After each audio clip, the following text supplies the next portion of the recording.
सुधम्न आख्यान।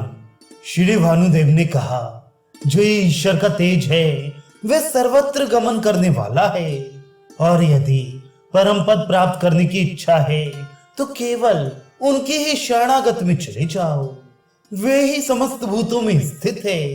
वह ज्ञानमय और तम से परे है, अक्षर, निर्गुण, शुद्ध और वह परम अव्यय है। वह ईश्वरीय तेज समस्त भूतों को प्रत्यक्ष है, किंतु जो अज्ञ पुरुष हैं उनको उससे विपर्य होता है, अर्थात उनको प्रत्यक्ष नहीं होता है। वे विश्व की माया के विधाता और 36 स्वरूप वाले हैं। श्री महादेव भक्ति के द्वारा ग्रहण करने की योग्य हैं और उनको अपनी आत्मा में ही संस्थित समझ लेना चाहिए। वे आत्मा के भी आत्म के भी आत्मभूत हैं और सनातन तथा योगियों के द्वारा ध्यान करने की योग्य महादेव हैं। परम भक्ति में समय स्थित होकर परम निर्वाण को प्राप्त करो।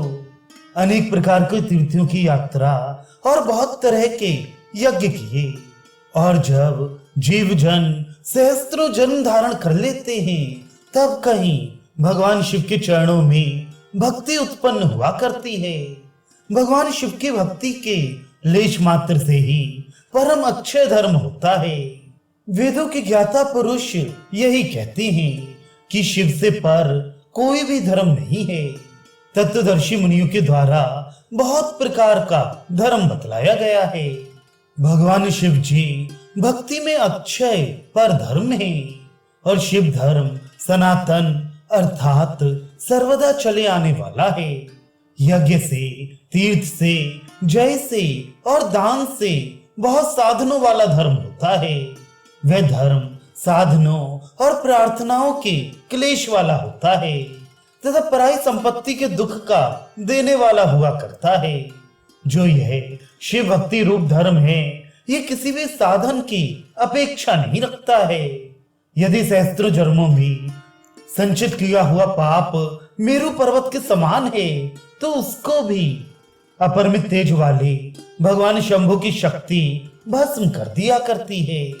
मनुष्य सदा पापों को करता हुआ भी यदि एक बार भी भगवान शंभु की अर्चना करता है तो वह पाप से कभी भी लिप्त नहीं हुआ करता है। शिवार्चन की ऐसी ही महिमा है और अंत में महेश्वर के पद को प्राप्त किया करता है। यदि अहरनिश पापों में रति रखने वाले भी पुरुष हैं, वे भी महादेव का स्मरण किया करते हैं, तो उनको महान आत्मा वाला ही समझना चाहिए। ये मैं सब सत्य कह रहा हूँ। यदि कोई अज्ञान से भी महेश्वर भगवान के नामों का कीर्तन करते हैं तो उनको भी परम दयालु भगवान शिव मुक्ति दे दिया करते हैं। इससे अधिक और क्या हो सकता है। यहाँ पर मैं एक पापों का विनाश कर देने वाली कथा सुनाऊंगा जो पद्म कल्प में समुत्पन्न हुई थी और ब्रह्मा जी द्वारा कही गई थी। हे राजन, परमाधिक श्रद्धा से उसका श्रवण करो। मैं उसको बतलाता हूँ। मैं प्रारंभ में समस्त भुवनों के नामक ईश उनको प्रणाम करके उस कथा का वर्णन करूंगा। सबसे आदि में होने वाले कृत युग में सातों द्वीपों के एक छत्र राजा तथा बलवान और परम धार्मिक इंद्रधुम्न नाम वाला राजा प्रसिद्ध हुआ था। उसका एक पुत्र था जिसका नाम सुधम्न था। वह महान भाग्य वाला संपूर्ण ऐश्वर्यों से लोक में इंद्र के ही समान शोभित होता था। गंगा के तट पर परम मनोरम एवं आध्यात्मिक सुरम्य प्रतिष्ठानपुर में वह राजा रहा करता था और समस्त पृथ्वी का वहीं पर स्थित होकर शासन किया करता था। वहां पर किसी समय महामुनि भगवान तरण बिंदु सुधुम्न से मिलने के लिए समागत हुए। सुधुम्न परम प्रिय दर्शन था। राजा उस समय भगवान रुद्र के अर्चन में निरत था।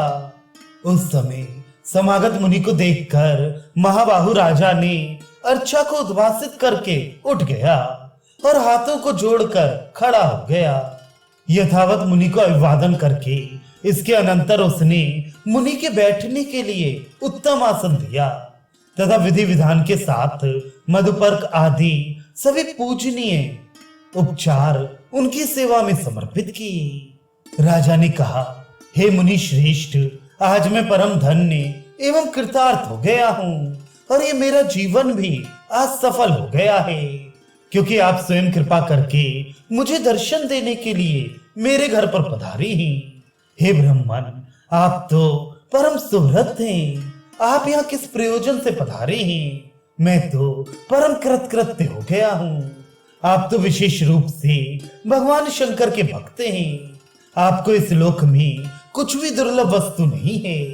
श्री भानुदेव कहते हैं, सुधुम राजा के इस वचन का श्रवण करके महामना मुनि ने कहा, हे राजन, आपने जो कुछ भी कहा है वह वस्तुतः वैसा ही है और इसमें कुछ भी संशय नहीं है। तो भी मैं आपके चरित्र का श्रवण करके विस्मित हो गया था। हे राजन, मैं आपके जन्म का गौरव पूछने के लिए ही यहाँ पर आया हूँ। हे महाबाहो, आप उसे मेरे सामने कहिए, क्योंकि मेरे हृदय में उसके श्रवण करने का बड़ा भारी कौतूहल उत्पन्न हो रहा है।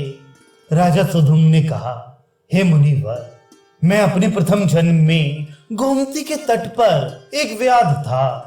मैं सभी देवों का द्वेषी था और सभी प्राणियों के साथ भी सदा द्वेष भाव रखा करता था। हे मुनि, मेरा नाम सुव्याध था और मैं व्याधों का राजा प्रसिद्ध हो गया था। मेरे अंदर उस व्याध जीवन में धर्म का तो लेश मात्र भी नहीं था तथा मैं रात दिन पाप पूर्ण कर्मों में ही निरत रहा करता था। मैंने उस समय मार्ग में अगणित प्राणियों का वध किया था। उनकी संख्या कुछ बतलाई नहीं जा सकती। जो दूसरों का धन मैंने अपहरण किया था वह पाप भी साधारण नहीं था, प्रत्युत एक पर्वत के ही समान महान था। इस प्रकार से बहुत समय व्यतीत हो जाने पर मैं मृत्युगत हो गया। यम के किंकरों के द्वारा मुझे धर्मराज के समक्ष प्रस्तुत किया गया। मुझको देखकर धर्मराज ने पाप पुण्यों का लेखा जोखा करने वाले चित्रगुप्त से कहा, हे सुव्रत, ये तो बतलाओ कि इसने क्या किया है।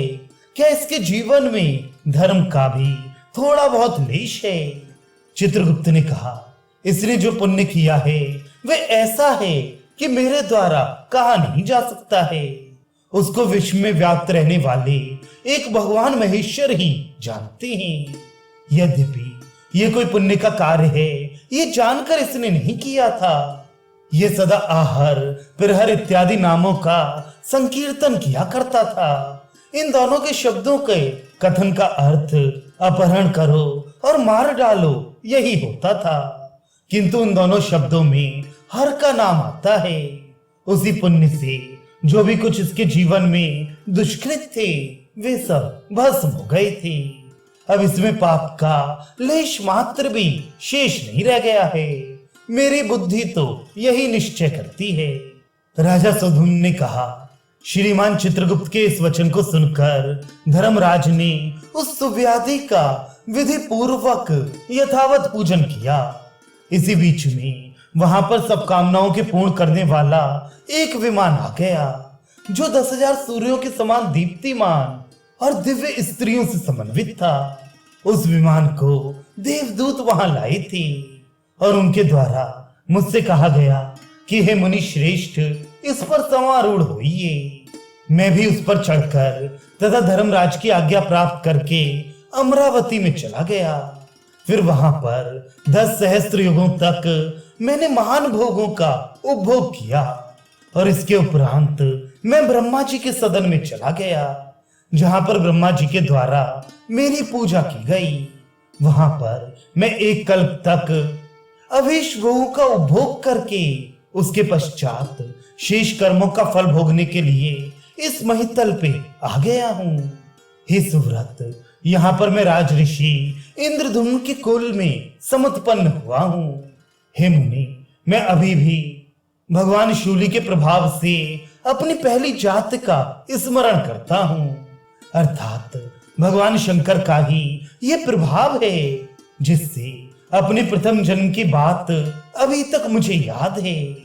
देवों के द्वारा समर्थित ईश्वर में मेरी सहसा भक्ति है। परमात्मा महेश के महात्म्य को कौन जानता है, अर्थात कोई भी नहीं जानता है। जिन भगवान शंकर के नाम का ये फल है जो कि बिना ही ज्ञान के उच्चारण करने से ही प्राप्त हो गया है।